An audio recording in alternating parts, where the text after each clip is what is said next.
Olá, tudo bem? Hoje eu vou apresentar a minha iniciação científica com o tema Otimização de filmes poliméricos depositados por spray coating para a fabricação de sensores. Eu sou Milton Cato Hiromaru Bashi Júnior, meu orientador é o professor Fernando José Pet Fonseca, do Departamento de Engenharia de Sistemas Eletrônicos.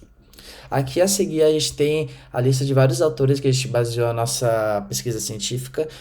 Além de vários livros, a gente pegou também teses, principalmente do José R. Izquierdo. Então, são vários autores que a gente usou para a nossa pesquisa. Bom, e vamos começar pela motivação e importância. Bom, a gente sabe que no mundo hoje os produtos eletrônicos se modificam ao decorrer do tempo.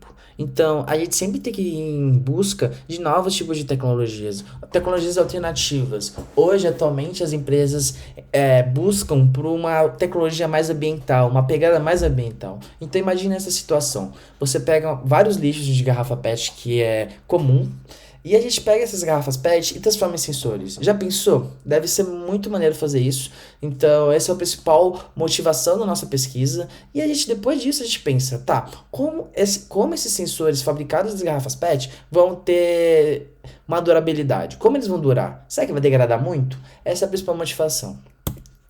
Bom, e a importância disso são os custos reduzidos, a gente tem mais simplicidade na fabricação, a gente tem aplicação na indústria e na sociedade, a gente tem a diminuição do seu preço em vários produtos eletrônicos se a gente aplicar os materiais orgânicos, e além disso a gente tem uma consciência ambiental.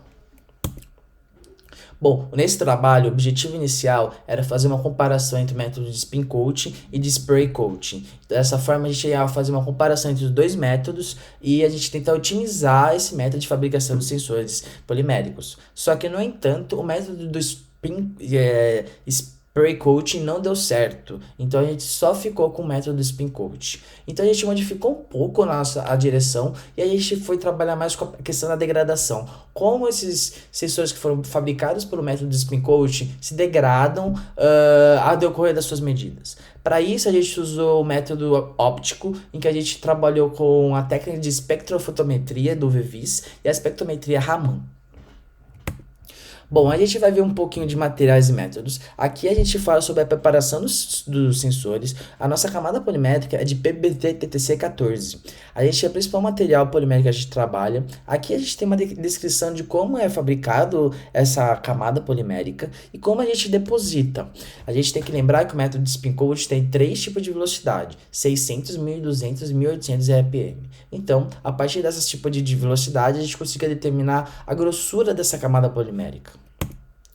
E a gente dividiu o nosso trabalho de verificar a parte de degradação dos nossos sensores em duas partes. A primeira parte a gente trabalhou com a questão de a água ultrapura, então a gente verificava se havia alguma alteração nos nossos sensores quando a gente fazia medições da água ultrapura e a gente fazia medidas a partir do espectrofotômetro, a partir do meio da sua absorvância dos filmes. Então a gente media a absorvância dos filmes antes e depois das medidas. A segunda parte, a gente fazia o mesmo processo de medida da absorvância dos filmes, só que, no entanto, a gente trabalhava com água ultra pura e o metanol.